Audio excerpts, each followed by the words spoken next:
All right, let's go ahead and get started. So announcements, so homework 8, so this will then cover the last 2 classes we have. And at the end of class today, this is the last new material you will have. So you have everything you need to do homework 8. To get full credit or any credit at all, you need to submit it by noon on Thursday. At that point, I will then post the key, so you'll have that available to you in case you want to look at it before the pre-final. So there's no half point here unless you only complete half of it, but turn it in by that time and get your extra credit point. Thank you for those of you who have already emailed me topics that you want covered in the final class on Thursday. Remember, Thursday's class is going to be an in-class review, just going over the topics that you want me to cover and go over again. No new material. After that, you will be all ready to take this pre-final, which will then again be open for a 48-hour period. You have 3 hours to take it, so it's twice as long as the midterm. Most of you did not take the whole time to do the midterm. I don't expect most of you will need that 3 hours, but put it on your schedule. Make sure that you give yourself the time you need when you're going to be well-rested, well-fed, no distractions, and sit down and take this pre-final. And remember, you only need to get 50% right on this pre-final to get the maximum score. And I do that because I don't want you to feel stressed about taking this exam. I don't want you to feel temptation to do things that would be unethical, and you know what I'm talking about. That's not going to help you for the final exam. In fact, some of the people who did really well on the actual in-class midterm told me that they didn't even use their notes to take the pre-midterm. They studied ahead of time, refused to use those notes so they would really see where their weaknesses and strengths were, knowing that they only had to get 50% right on that exam. So use this as a really important study tool. Then on Sunday, the IAs will hold a review session that will go over the pre-final. It's going to be in this room from 11 a.m. to 2 p.m. That time may have been a little bit different on a previous slide. This is the real time and date when this is happening. So yes, we will try to podcast it like last time. I don't know when that will become available, but if you can go in person, get your questions answered there. And then you'll be ready for the final exam, which is going to be on Thursday, the 11th, 3 to 6 in this room. Finally, also continue to submit these evaluations. And remember, the whole class will get extra credit based on the level of participation. Any questions about these announcements or basic class format things? Yes, Khalil.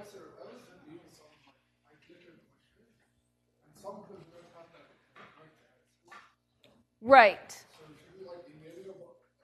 Well, so if you didn't write the answers down in class, they're all available on the podcast, right? And if you still have a question about it, come to office hours, ask at the discussion sections. You can ask in class on Thursday, so make sure that, yeah, those aren't missing. They just are not included in all the clicker questions because people are here taking notes. Yes? I know you haven't done it. Would you maybe consider posting the answers? So I don't have that in a PowerPoint slide, right? So I only post what I actually show in class. But again, like,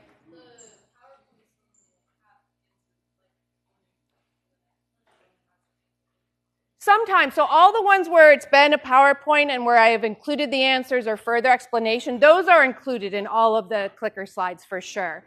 But if it's just something like the answers was A through E and almost everyone got A right, then we just talked about it in class. So, but certainly if you are uncertain about any of the answers, please come ask me after class, ask the IAs. We want to make sure that all of those are clear. But I don't have a set of here's the key for all of them. Another question. So what is definitely happening is this Friday, there will still be the 3 discussion sections that are normally happening. They will go over homework 8 during that time. If you are normally scheduled for the Monday discussion section, that will not happen next week. you can go to any of those Friday discussion sections. I will have my normal office hour both this Thursday at 11 as well as next Thursday at 11. So if you have any final questions before the exam, I will be there at my office hour. I think some of the IAs may also have additional office hours, but I'm not certain about that yet. But they definitely will be having this review session here. And so in addition to going over the pre-final, you can also ask questions about anything, about a clicker question, for example. Other questions? All right. So in the last class, we talked about viruses, which we usually think of these like evil, horrible things to avoid, and that's true by and large. But also by studying viruses, we've learned a lot of molecular biology, and by understanding the mechanisms that viruses use to infect cells, to take over the cell, and how they will only infect specific cells, is also very useful in maybe using viruses or enzymes from viruses to help us therapeutically and even design vectors for gene therapy. And so we said that for a general life cycle, no matter what kind of virus you are, if you're a phage or SARS-CoV-2, you need to get inside a cell or at least get your genomic information inside a cell in order to make more viruses. And so all viruses, no matter what kind they are going to need the host cell translation machinery. So there's no virus that encodes all of those ribosomal proteins, all the ribosomal RNAs, all the tRNAs that you would need in order to make more viral proteins. Some viruses make almost everything else they need themselves, their own RNA-dependent RNA polymerase, for example, their own proteases. Others rely heavily on the host cell machinery. We also learned that viruses have a variety of different genomes. Some are double-stranded DNA viruses, just like our own double-stranded DNA genome. Others are single-stranded DNA. We have double-stranded RNA. We have single-stranded RNA. We have RNA viruses that are retrovirus that reverse transcribe their RNA into DNA, can integrate that DNA into our own genome. And then we also talked about how viruses can be very specific for the cells, the types of cells that they will actually infect. There will be proteins outside of the virus that will interact with proteins on the host cell, and that can be very specific. And so an example was for these bacteriophage, they can be very specific to only infect one type of bacteria, and that is because of these host interactions. There are viruses that infect us, but only infect certain cell types within us. So human immunodeficiency virus, HIV, infects immune cells. That is why HIV causes autoimmune deficiency, or not autoimmune deficiency, acquired immune deficiency, because those immune cells eventually die. The other thing that we said is, so viruses, they need the host cell translation machinery in order to make more viral proteins.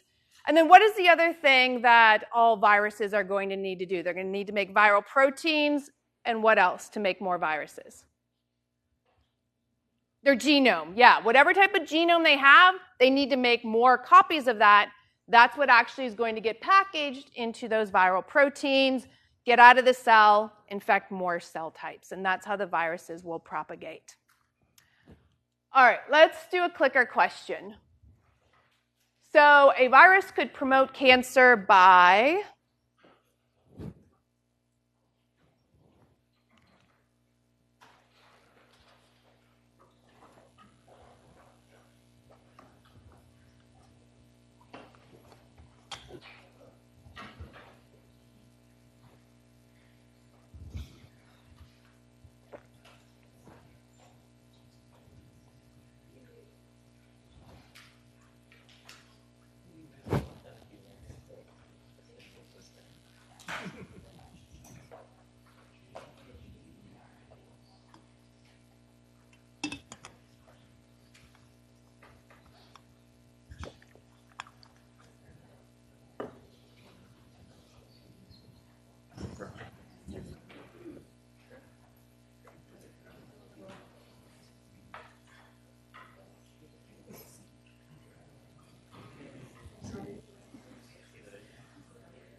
10 more seconds.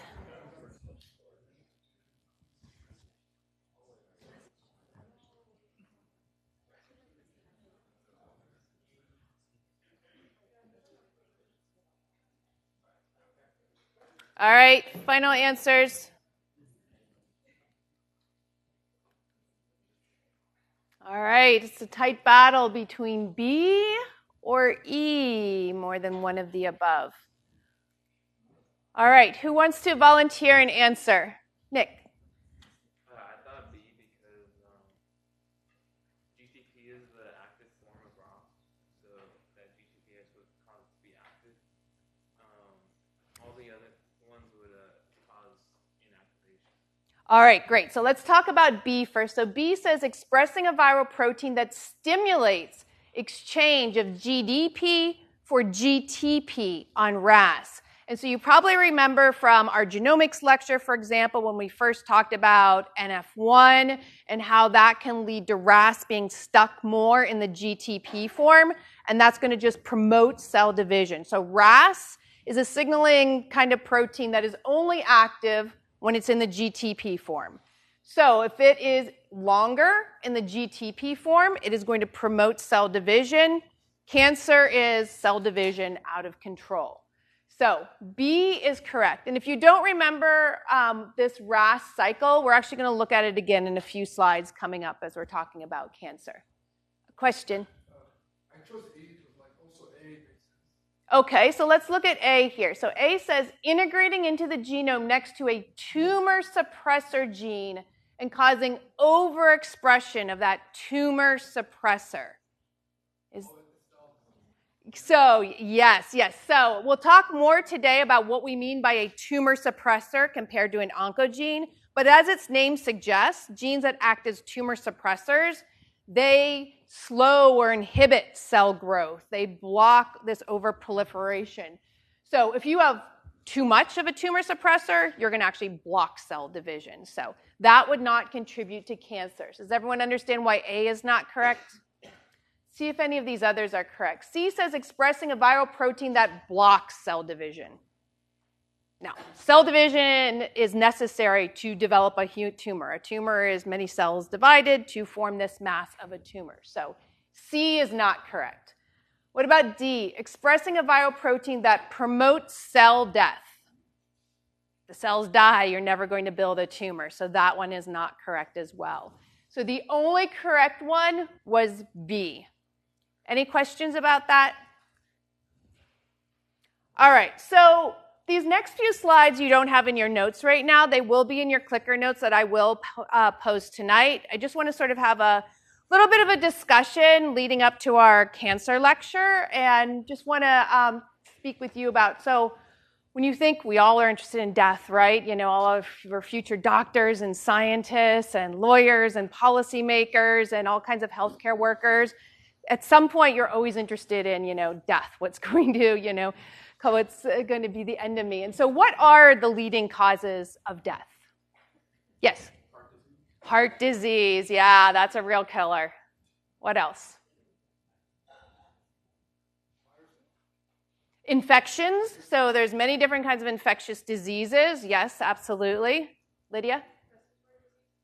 Respiratory disease. Yeah, other ones that are not necessarily associated with infectious diseases. Yes, Madeline?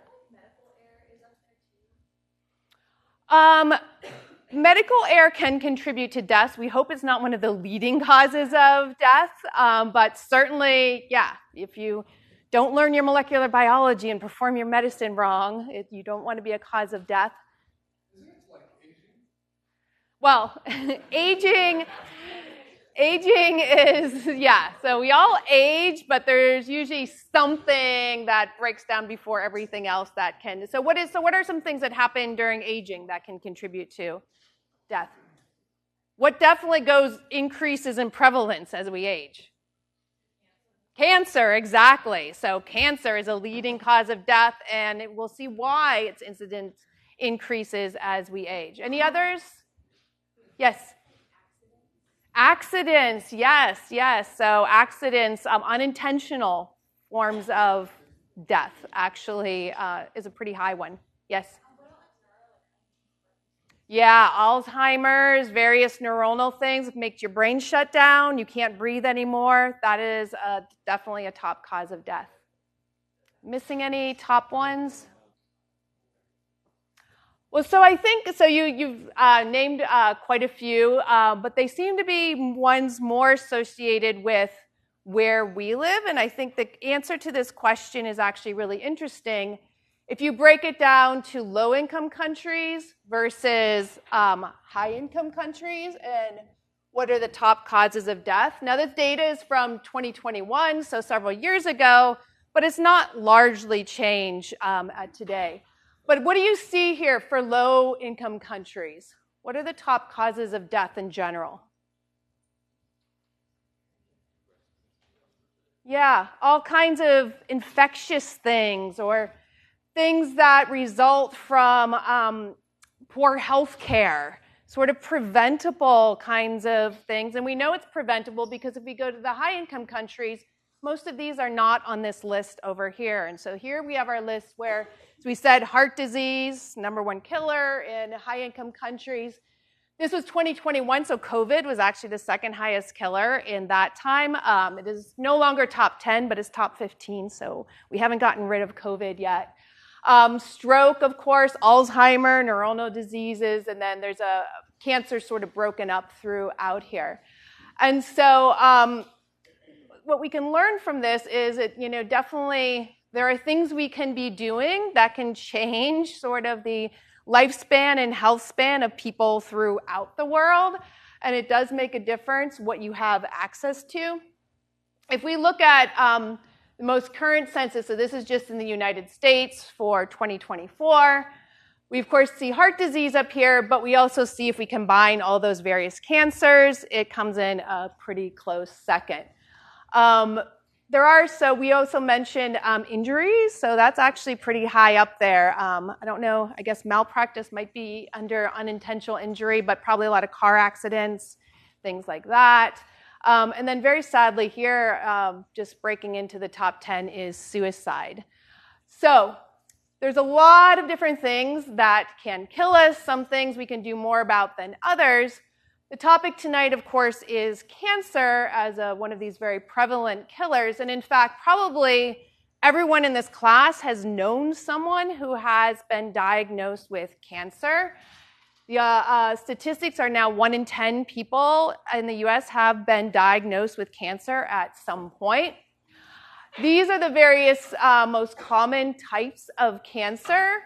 And the good news is that some of these cancers, you have a really high probability of actually surviving that cancer. So breast and prostate cancer, about 90% actually survive that diagnosis and go through some sort of treatment.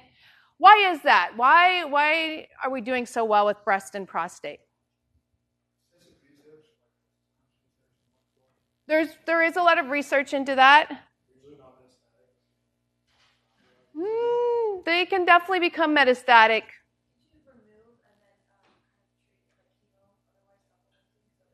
Once you find it, yes. Yeah, Claire. Screening, detection. We have routine blood tests or mammograms to detect tumors when they're still very tiny, and then you can operate. If you remove the tumor before it metastasizes, you've cured the cancer. And so for some of these, that's what we do and why we have such high success rates. Others, like pancreatic cancer, is still really bad sentence to get because usually by the time it is detected, it has metastasized and spread through the body. It's much harder to just readily detect a tumor in some of these internal organs. Same with lung cancer is still about 50-50 chance if you get diagnosed with that. So we are doing better with some of these by early detection, with newer treatments for sure, but there's still a lot we need to learn in order to turn a lot of more of these cases into not resulting in deaths of the patient. And so tonight we're going to talk about what cancer is, and these tumors, they develop from normal cells in your body. These are your normal cells that have now gone rogue. They've started dividing out of control. So what turns your normal cells into a cancer cell? And we'll talk about what we mean by this multi-hit model, the fact that you need multiple mutations in order to become an aggressive cancer. And so here's just a picture of some lung tissue where the lining has become cancerous, and all these green are the tumor cells. And then we have some immune cells coming in trying to help get rid of some of these tumor cells. Our own immune system often can detect these aberrant cells and is a great first way to clear out tumors.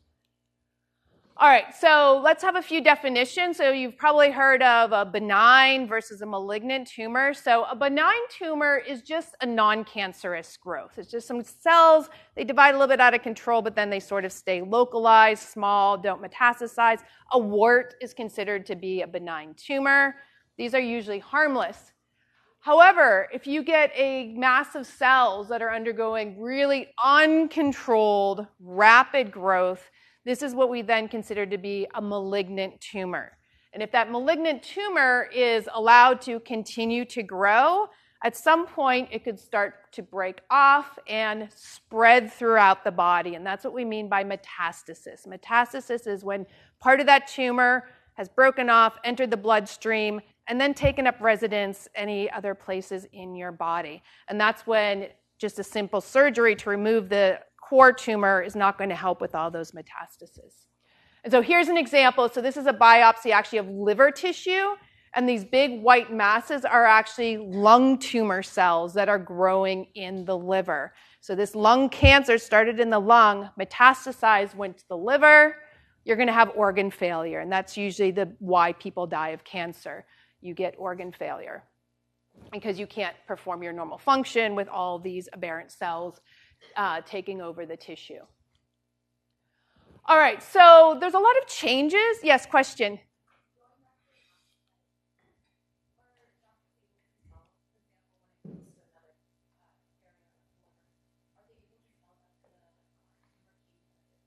Yeah, most of the time. So we used to rely on histology. So histology is sort of like looking at the cells and seeing that they look like a lung cell or these same tumors that are in the lung. But now how do you think we do it? How can we tell that this gene expression pattern is like the lung tumor? We can use microarrays or RNA-seq, so we can look at all the genes that are being expressed exactly. All right, so there need to be changes that take that simple normal cell to one that is going to divide out of control, develop into a tumor, and potentially metastasize. So there's going to need to be an initial mutational event, some change in our DNA that is affecting a gene that is going to be relevant for changing the behavior of that cell. So there's going to be a mutation, or in some cases it can be initiated by a DNA tumor virus. So the tumor virus brings in an oncogene that causes that cell to start dividing when it's not supposed to. And that will be the initiation event, and so those cells will now start dividing, making more cells, proliferating. And so at this point, what's going to happen is those cells divide rapidly. Additional mutations might accumulate if those mutations are pro-growth. What you're going to do is you're going to lose growth control. So normally there's a lot of signals that are telling a cell, don't divide, it's not time to divide, cell cycle's turned off. You need to overcome all of those signals for the cell to start dividing when it is not supposed to. The other thing that needs to happen at this point is replicative immortality. What do we mean by that? Does anyone know what that means? Yes?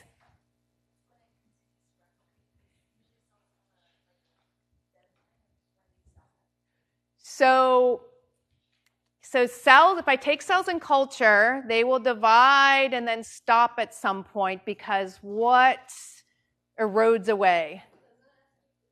Yes, exactly. Right. So most of your somatic differentiated adult cells don't have telomerase expressed anymore. They're not going to replicate. They don't need telomerase activity. If you're a cancer cell and you're replicating your DNA and dividing, you need to maintain your telomeres. If you don't maintain the telomere, the cell's going to die. The cell dies, it's not a tumor cell. So replicative immortality means they need to be able to keep dividing, and one of the main ways they obtain this ability is by turning telomerase back on, or figuring out some other way to maintain their telomeres. But it's estimated that something like 80% of all tumors have a way to turn telomerase back on to solve this problem. All right, so then you're going to get a pretty big mass of cells starting to look like a tumor here. And some of these cells normally, or cells around them, will be like, whoa, something's very abnormal. We just need to kill the cells. So there'll be a signal for apoptosis. Oh, no. Okay.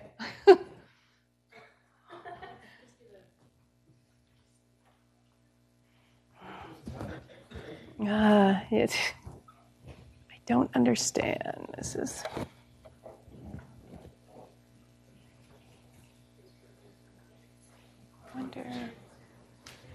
Let me try something.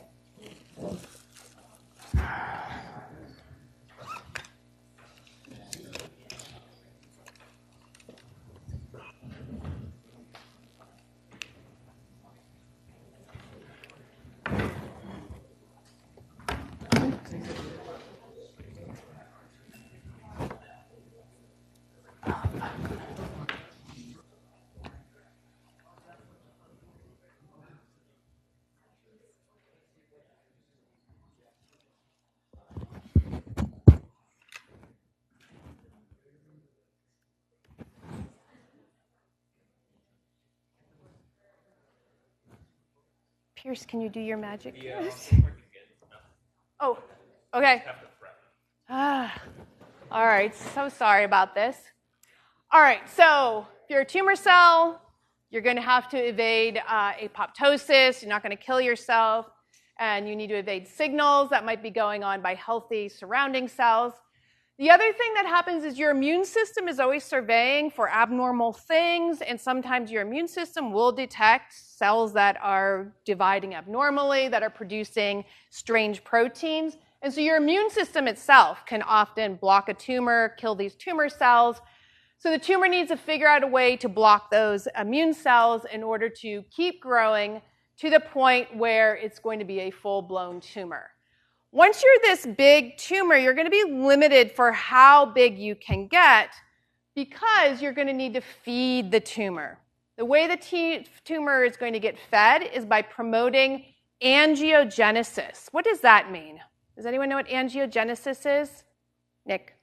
It's like using the blood vessel for the Angiogenesis is new blood vessel formation. So the tumor itself actually sends out signals to cause new blood vessel formation so it can connect to the circulation. What's that going to do? So the blood is going to come into the tumor. It's going to bring oxygen. It's going to bring nutrients, all the things these tumor cells need to keep dividing even more. And even worse, it then provides a highway for these tumor cells to break off, enter those new blood vessels, and then enter the bloodstream, move throughout the body, and now you have reached metastasis. So normally there's a lot of regulation, a lot of things need to happen before you get to this point. And that's one of the reasons why we need multiple mutations to actually get into a full-blown cancer. So you might not be surprised then to know that if we do a karyotype, so remember a karyotype is just looking at the size, number, and pattern of chromosomes. And if you compare A versus B, which one do you think is the cancer karyotype? B. Why? Because we see all these abnormal numbers of chromosomes, right? We see some instances of probably translocation, so different colors, so parts of a chromosome have attached to other parts of a chromosome. So this is a very extreme case where these cancer cells are really like almost not even human looking anymore. All right, so scientists really wanted to understand how do normal cells transform into cancer cells. And so one of the experiments that was done decades ago took advantage of these mouse cells. So these fibroblast cells, they grow in culture. And when they are normal, they grow in these nice sort of flat layers, looking like very nice organized sheets of cells, versus when they are transformed. So transformed means they're taking on the cancer characteristics. They look different. They're growing on top of each other. They're very disorganized. They're dividing very rapidly. And so what scientists decided to ask is, can they identify genes that are capable of taking those normal-looking cells and transforming them, taking on the cancer phenotype? And so what they actually did is they took fragmented DNA from a human tumor, and then they transfected it into those mouse cells with the idea that if there is a mutant gene in these human tumor cells, maybe it will turn these mouse cells oncogenic, make them divide out of control, and then we'll go in and see what that human gene was. And so they introduced genes from the cancer cells into these test cells, and then they just screened cells for those that weren't looking normal anymore. So this ball of red in the middle, looking for this cancer phenotype. You can then isolate DNA from there and identify, well, what was the human gene that was introduced to these cells to make them be dividing out of control. And when this experiment was done, yes, Antonio.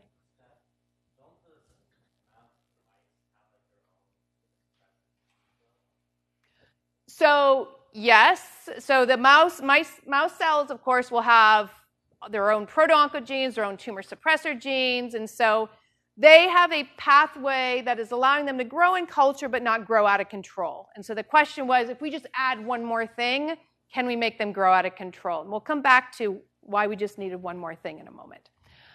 And so it turned out when they sequenced this gene, lo and behold, it was RAS. So this signaling molecule we've talked about before, but it wasn't just normal RAS.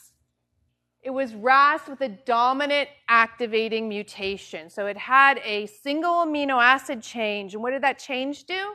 It blocked its GTPase activity. So RAS could no longer hydrolyze GTP. It will always be stuck in the GTP form, and that's how it's going to help promote cell division out of control. And so now kind of back to the question. I thought we were just saying that we need multiple mutations in order to become transformed or cancer-like. And that is true because cells, your skin cells, don't normally just grow in culture. So these mouse cells actually already had 2 tumor suppressor genes that were lost. And so they were already dividing a little bit abnormal, but then when you add this dominant gain-of-function RAS to those cells, that's what pushed them over the edge to then be able to divide out of control. And so that's one of the reasons why human cancer actually increases with age. The longer you live, the more chances you have of picking up multiple mutations in a normal cell. It's that right combination of mutations. Those cells could start dividing out of control and become tumorigenic. All right, so now let's go through the 2 basic types of genes that we talk about when we're talking about the genetic basis of cancer. There's those that we call proto-oncogenes. Proto-oncogenes, when they take on the ability to not be regulated or to be overexpressed, we would call them then an oncogene. And it's going to always be a dominant, meaning only one copy is going to need to have the overexpression or overactive ability. And these are going to be then growth promoting. They're going to promote cell division, promote tumor growth. On the other hand, we will have tumor suppressor genes. And so these are the genes that are keeping your cell cycle in check, telling your cells, don't divide, we don't need to divide right now. And for these to become cancers, you're going to need a recessive mutation. So it's going to be loss of function mutations in both copies. You need to lose both copies to lose the tumor suppressor activity. And these are going to be genes that typically are going to inhibit growth, also genes that are involved in DNA repair and caretaking of the genome. If you lose these and you don't maintain your genome, you're going to pick up more mutations, right? And so that's going to then contribute to getting the right set of mutations you need for cancer. All right, so proto-oncogenes. Proto-oncogenes are normal genes that you have. So RAS is a proto-oncogene. You need that gene. You would not have developed from an embryo if you did not have that gene. Normally, it's very tightly regulated. They do promote cell proliferation, but in a regulated manner. However, if you get a gain-of-function mutation in a proto-oncogene, that will take it to what we then consider it to be an oncogene. An oncogene is unregulated promotion of cell proliferation. And so almost any type of mutation you can think of that's going to cause overactivity or overexpression could take a proto-oncogene to an oncogene. So for example, you could have a mutation in the coding sequence, like in RAS. I told you just that single amino acid change made it not be able to hydrolyze GTP anymore. That was an activating, a gain of function mutation that turned it from a proto-oncogene to an oncogene. There can be other sequences that get added or deleted to a proto-oncogene that can make it unregulated or more active. Question?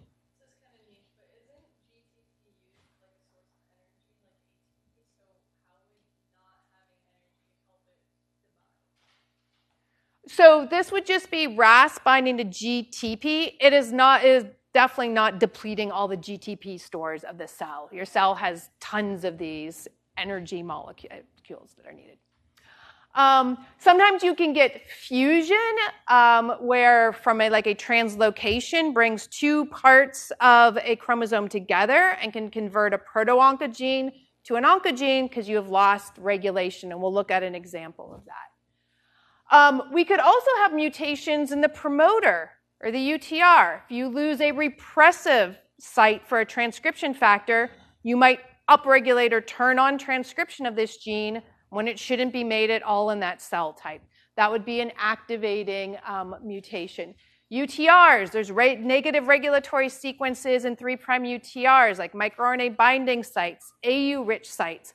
You lose those, the mRNA levels might increase, translation level increases. You make too much of that proto-oncogene, it's now considered an oncogene. And finally, there are also mechanisms that actually cause amplification of a gene, which means you get more copies of that gene in your genome. More copies, more expression can be oncogenic. On the flip side, we have tumor suppressor genes. So for a tumor suppressor to contribute to cancer, you need to lose its activity. So it would be loss of function mutations would then lead to you've lost this tumor suppressor activity.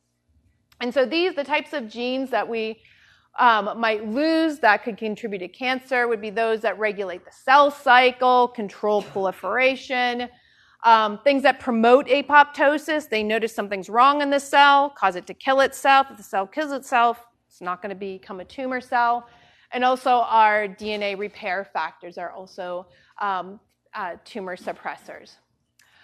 So this idea that for a to lose tumor suppressor activity, do we need to have a mutation in just one copy or both copies of that tumor suppressor? Both copies. You need to lose the activity. Does it have to be the same mutation? No. Anything that you lose expression of that tumor suppressor at both chromosomes, you've lost the activity.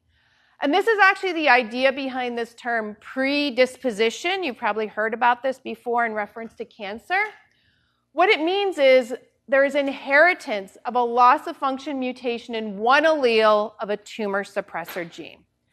For example, RB stands for retinoblastoma. It is a cell cycle regulator, so it controls or sort of blocks the cell from replicating and dividing. There are patients who are born with one loss of function allele of RB. So what that means is you only need to lose or get a mutation in the other copy in order to have lost the activity of this cell cycle regulator. And when that happens in a cell, this can then give rise to tumors in the retina. That's where the name first came from. I'm sure you've heard of BRCA1 and its association with higher incidence of breast cancer and ovarian cancer.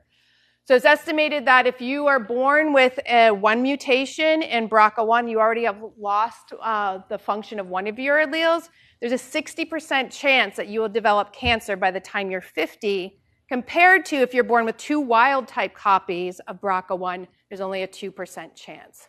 So the idea that you just need to hit one more allele, the other allele in one of your many, many cells, puts you in this position of predisposition. All right, so another thing that we are able to do to find out what is actually happening in these tumor cells that's so different from the normal cell that's causing them to divide out of control you can take advantage of some of the methods that we talked about when we were looking at the transcriptome of a system. And so remember we talked about microarrays? So we could use microarray analysis to look at what is different in gene expression between normal cell right next to the tumor cell. So what is different? And so to do that, the example shown here is normal and cerebellum cells. So if we wanted to do a microarray analysis and see what gene expression is different, we would collect RNA, isolate RNA from both of those types of cells, normal cells, tumor cells. We differentially label the cDNA. In this case, we are labeling the RNA from our normal cells green, the RNA from our tumor cells red, hybridize it to the array, and then you detect the fluorescence. And so what you can see is there's a lot of differences in gene expression, right? If there weren't differences, you would just see yellow dots everywhere. But you can clearly see there's some green, which means you're having higher expression in the normal cells compared to the tumor. And then other places you can see red, which means this gene is more highly expressed in the tumor versus the normal. If you see a red gene, is that more likely to be an oncogene or a tumor suppressor? An oncogene, exactly. So we're having high expression. That is more consistent with an oncogene. All right, so you can do this, use this sort of information to provide a lot of insight into the gene expression profile of various cancers. So because each cancer is going to be a different array of mutations, right? So there's almost no cancer that's going to be exactly identical to another because you have different sets of genes that have been mutated. A question? What can we say about the other one? Is it like, not like possibility? Right, so we're using the same key that we used before. So if we see a yellow spot, what does that indicate? It's similar expression in both. So red plus green gives a yellow fluorescence. So that means this gene is not differentially expressed. When we say differential expression, that means there's a difference in the cancer versus the normal. It could be more in the cancer, it could be less in the cancer. But if you have the same level of expression, you're going to have the same level of cDNA that is labeled with red, that is labeled with green.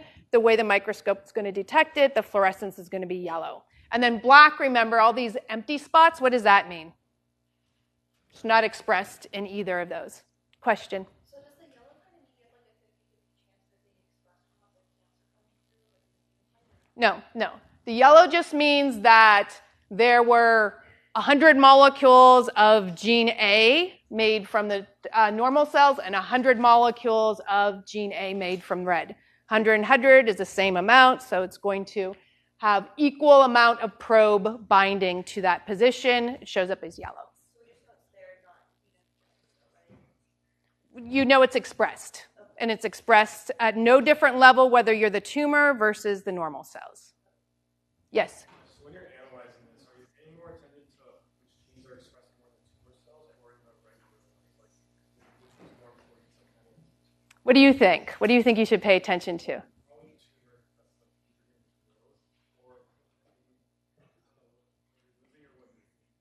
So that's a really good question, and it's a good lead into the next slide I'm going to show you. So if I don't answer it in the next slide, bring this up again because this is a really important point. That seeing a difference in expression, remember, we want to know what is the difference between the cancer cell and the normal. Having the gene expressed or not having the gene expressed could be just as important depending on what type of gene it is. So we'll come to that. Did you have a question, Nick? I was going to ask, like, would gene editing be possible? Potentially treat? Would gene editing be possible? So if you're a cancer cell and already have dozens of mutations, it's probably going to be hard to go in and edit all of that back to the wild type level. If you detect it early and there's maybe just one genetic change, or maybe if you have a predisposition that you want to fix early on so you don't have the second hit, I think you could start to think about ideas for gene editing with that. Question?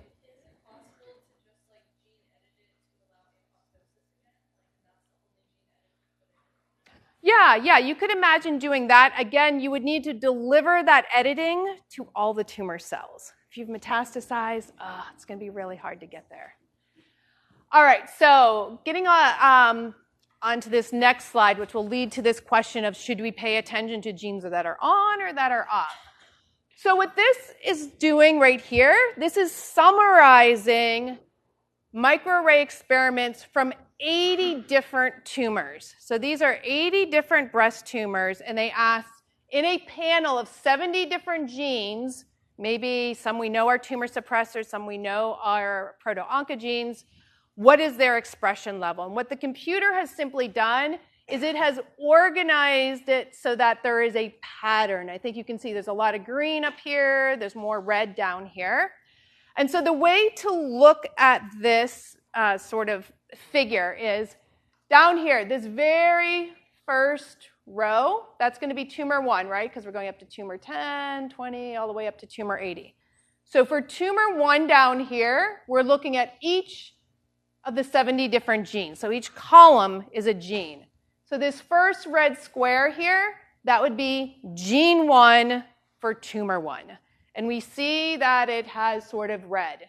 Red means high expression, meaning that there is higher expression in the tumor than there was in the nearby normal breast cell.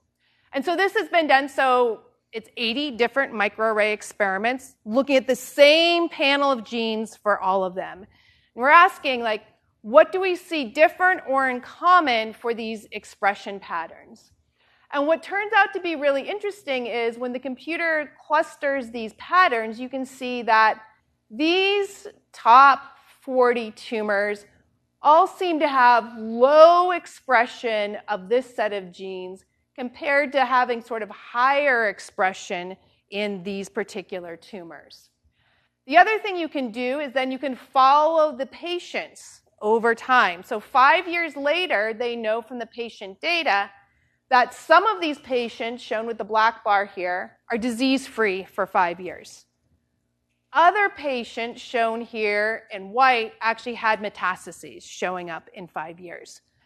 So what you can see from this pattern is if you have this gene expression pattern, so you have gene 1, 2, 3, 4, 5, for example, lowly expressed, you're going to have a better outlook on odds than you are if you have those genes upregulated.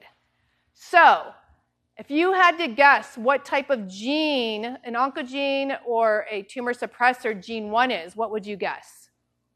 An oncogene, because if we're seeing high expression of these genes, and that's with patients who aren't doing so well, more likely to be associated with oncogenes. On the other hand, we have all these lowly expressed genes up here, okay? So if the oncogenes are lowly expressed in these patients, not going to be contributing to cancer. But instead, we have some red up here that are highly expressed in the tumors of the patients that are doing well. What kind of genes do you think they might be? Tumor suppressors, exactly. So it's really important to pay attention to different expression in the tumor versus normal and think about how that could actually contribute to the cancer phenotype. Does everyone follow how to interpret this slide? All right, let's do a clicker question. So above are results of microarray analysis of RNA from normal and cancerous lung cells from 3 different patients. So based on this, choose from the following.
10 more seconds.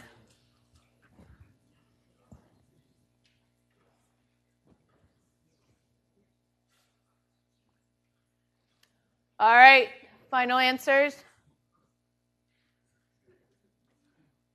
All right, a lot of people liking C. Why do you like C? Yes, R. Between patient 1, we see like a little red tumor dot at the top, and then the same one is visible in patient 3. Patient 2 doesn't have it though, so it's pretty like, I feel like it's normal to assume that patient 1 would respond well. Patient 3 would, but not patient 2. So that's why I chose. Yeah, and in fact, if you look closely at this pattern compared to that, I made them identical to make it super easy for you to realize that, yeah, these people have very similar gene expression patterns. And so maybe similar genes are mutated, or at least similar pathways that are causing this overgrowth, this tumor, are affected. So if we know a drug works well in patient 1, then I would really want to try that drug in patient 3 based on this information. And so this is how knowing the gene expression pattern can be very useful for determining what kind of therapy, what kind of chemotherapy you're going to give for this patient. If you see a gene expression pattern that tells you a certain pathway is no longer functioning in those cells, there's certain chemotherapies you would not try on that patient because there's no chance of them helping that patient. So the more information you know about the tumor compared to what would normally be there, the better that you can both diagnose and treat your patient. Madeline. So we're looking more so at the pattern versus like the number of red like tumor cells that are coming up in the array? Yeah, because both things could be important, right? Yeah, so here it's the pattern. And then I think everyone understands that, but let's just look at this question D. So patient 2 has more mutated genes in their cancer cells than patient 1 or 3. Do we get that information from this microarray analysis? No, because what are you looking at? Expression, which is RNA. There's no DNA involved here. You might only have one gene mutated. If it's a transcription factor, it could be causing all kinds of gene expression pattern changes. So microarrays, you're looking at the transcriptome, the RNA differences between your two samples. So the answer is C. Any questions about that? And I thought of another good way that you can get answers to the clicker questions. Put on the discussion board anyone that you have a question about, and I or someone else in the class will easily answer that. So if you have questions, that's a good way to get quick feedback. All right, so now let's talk about some of these genes that are involved in dysregulation to cause tumorigenesis. So as we mentioned, there's a lot of regulation that goes into keeping a cell from dividing or telling it, hey, we do need to divide. We need to heal this wound. And this is going to involve receptors on the cell, signaling pathways inside the cell. Eventually, this information gets into the nucleus. There's a transcriptional response, produces proteins that can control what's going to happen with the cell. If you have mutations in these factors, especially if you have activating mutations that can override some of this regulation and tell the cell to divide when instead it shouldn't be. We have already talked about RAS. RAS is a signaling protein. When it's stuck to GTP, it's going to be overactive. So we're not going to go through that one again.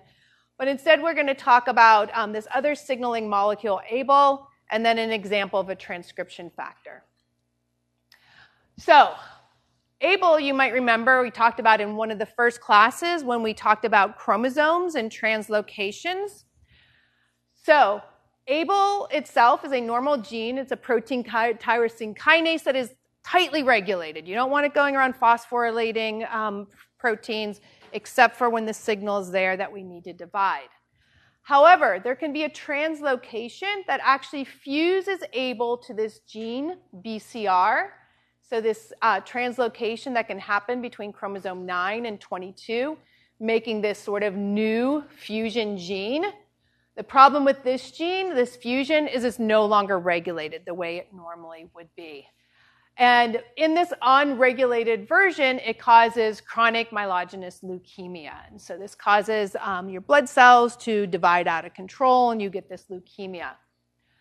By understanding what this fusion is, what the protein is that gets made, scientists were able to actually develop a therapy that can block this oncogene and really help these people with leukemia. So remember, BCR, so ABL is a kinase. When it's hooked up with BCR, it is able to phosphorylate proteins that are going to promote cell division, and that's what contributes to the cancerous state. And so by knowing that this is an enzyme, must have an active site to do this kinase activity, can we develop a drug that will block that active site? And indeed, scientists were able to do this. You may have heard of Gleevec as the commercial name for it. And it is a small molecule, so you just take it as a pill. It specifically binds to the active site in BCR-ABL, making it inactive. It can no longer phosphorylate these substrates. The tumor can no longer divide. And this has turned out to be a highly effective therapeutic for patients with this type of leukemia. Something like 90% of patients respond and have their cancer go into remission. However, tumor cells can be pretty tricky, and so some of them actually develop ways to either get rid of the drug or change this site. So we still need more therapies for this, but this is a really great success story that is based on really understanding what the mutation is, how this makes a different kind of protein, and then how we can block that activity. Here's an example of a transcription factor that can become oncogenic. And so MYC is a normal transcription factor. We would call it a proto-oncogene. You needed it for embryogenesis, you needed it for wound healing, but it needs to be regulated. If you start to overexpress it or produce it in cells where it should not be, this can cause tumor development because it's a transcription factor that turns on a lot of proliferation genes. So how can we get MYC to become oncogenic? One way is this gene amplification. Just extra copies of the MYC gene get put into the genome through various mutagenic events. The other way is you can have increased transcription of MYC itself. So MYC is a transcription factor, but it needs to be transcribed by something to make the messenger RNA. And it turns out there's another type of translocation which exchanges sequences on chromosome 8 and 14. What that does is it puts MYC next to an enhancer for an antibody gene. What does that do? It turns on MYC transcription in B cells where it should never be produced at all. It causes those B cells to overproliferate, and then you get this lymphoma.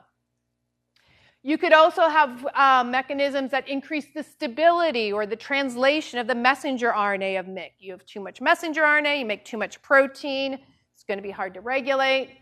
The protein itself, maybe you change an amino acid on it so it's no longer degraded at the same rate that it normally is, it's overstable, it's going to be overproduced, it's going to turn on genes when it shouldn't be. And so here's just examples of how you could end up with an oncogenic transcription factor. On the other hand, we have our tumor suppressors. And so this usually, when we lose our tumor suppressors, we get deregulation of the cell cycle or factors that help maintain our genome to make sure we don't accumulate those mutations. When you lose these tumor suppressors, you end up with unregulated cell division. The one example we're going to talk about is P53. This is a protein you've probably heard about because it's lost in about 50% of all tumors. It's a very important tumor suppressor. And then finally, we'll also consider the role of non-coding RNAs like microRNAs and whether they act as tumor suppressors or oncogenes. All right, so here's your very complicated cell cycle that I'm sure you've learned in other classes. You're not going to be tested on the details of this.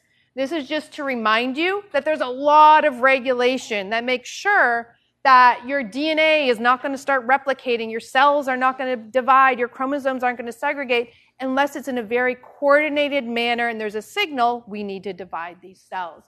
So there's many tumor suppressor genes that are always going to coordinate cell growth with DNA replication. It's going to make sure those chromosomes segregate correctly so we don't end up with that horrible cancer karyotype where you had different numbers of chromosomes. It's going to make sure that the cells divide properly, and if there are mistakes, that the DNA can be repaired before any mutations are propagated. There are many types of tumor suppressor genes that regulate this whole pathway. There can be viral proteins. Viruses sometimes will bring in their own oncogenic protein to inhibit some of these tumor suppressors. Why would a virus want to mess with the cell cycle of the cell it's infecting? What might it want to turn on? So they can grow themselves. Sometimes they need all the cell's DNA replication machinery. So it needs to trick the cell into saying, okay, we need to replicate because we need all this machinery available to replicate our own genomes. Exactly. All right, so P53. So P53 actually is relatively low in expression level in most of your normal non-cancerous cells. And that is because there is a protein, MDM2, that binds to P53 and targets it for protein degradation. So P53 is made, but is constantly being degraded. When there is a stress, when the cells sense a stress, like DNA damage, something that might be mutagenic, might be harmful to our cells, this leads to a signaling protein to block the activity of this degrader of P53. P53 becomes stabilized, and it's a transcriptional activator. It goes on and it transcriptionally activates a number of different genes in the genome to help the cell deal with this stress. The first thing it's going to want to do is it's going to sort of block any cell division that might be going on, because if there's DNA damage, we do not want that damage propagated. So cell cycle arrest. It's going to turn on genes that are going to repair. Your repair genes help fix any of the damage that was there. And then if there's just too much damage or these pathways aren't working, it's going to send out a signal to kill itself. So the cells will undergo apoptosis. So P53 regulates genes that are in all three of these pathways. Some of the chemotherapy that's used in patients works because it allows P53 to kill the tumor cells. If your cells already lost P53, some of those chemotherapeutics are not going to work at all and just cause a lot of additional harm to the patient. Again, because viruses often don't want the cell to arrest, they want it to keep dividing, they sometimes will come in and actually inhibit P53. Cells normally, when a virus comes in, that's a stress for the cell, so they will turn on P53 saying, whoa, we need to stop and make sure we get rid of this virus, but viruses can bring in their own genes to block that pathway. Any questions? All right, and so then the last thing that we will think about is the role of microRNAs in cancer. So you'll hopefully remember that microRNAs are genes encoded by our genome, and the final mature products are these 22 nucleotide RNAs that associate with Argonaute proteins. They guide Argonaute to target genes through partial base pairing, and then Argonaute serves as a scaffold to recruit proteins that are going to repress that targeted gene. That repression is going to involve deadenylation, degradation of the messenger RNA, and in some cases directly inhibiting the translation of that messenger RNA. So given what we know about the function of microRNAs, do you think that they function as tumor suppressors or oncogenes? Tumor suppressors? Anyone vote for oncogenes? Depends what their targets are, right? They could function as either. So, if it is a target like a tumor suppressor, and you have overexpression of the microRNA that represses that tumor suppressor, that is going to lead to tumor formation. So in that case, the microRNA would be acting oncogenic. So you have a mutation that causes overexpression of that microRNA. It's going to go up. It's going to cause reduced expression of its target. If its targets are tumor suppressors, you've now lost the tumor suppressor activity. Cells are going to start dividing out of control. On the other hand, you have some microRNAs that instead might regulate proto-oncogenes. If If you lose those microRNAs, proto-oncogenes become misregulated, overexpressed, then they can promote tumorigenesis. So an example, remember when we talked about the LET7 microRNA and how it is downregulated actually in many different types of cancer. And what that means is that its targets are going to be upregulated. One of its targets actually is RAS. And in fact, there's a number of proto-oncogenes that are regulated by LET7. So if you are a normal cell that suddenly loses LET7, all of its targets are going to be upregulated. If they are proto-oncogenes like RAS, you're going to have overexpression, which means it's now going to take on the oncogenic activity and promote cell division out of control. Does that make sense, how microRNAs can be either act as a tumor suppressor or an oncogene? It all depends on what the targets are in that particular cell type. Question? So on the last slide, the red microRNA, is that like a bad mRNA, and then that means that it's going to do the opposite of what you want? So yeah, I wouldn't call it a bad microRNA, but so in this particular example, so if the targets are down regulation would be associated with tumor suppressors or oncogenes. Tumor suppressors, right. So if the microRNA regulates those tumor suppressors, and now you make too much of that microRNA, it's going to bring those tumor suppressors down even lower. You get below a threshold, the cells will start dividing out of control.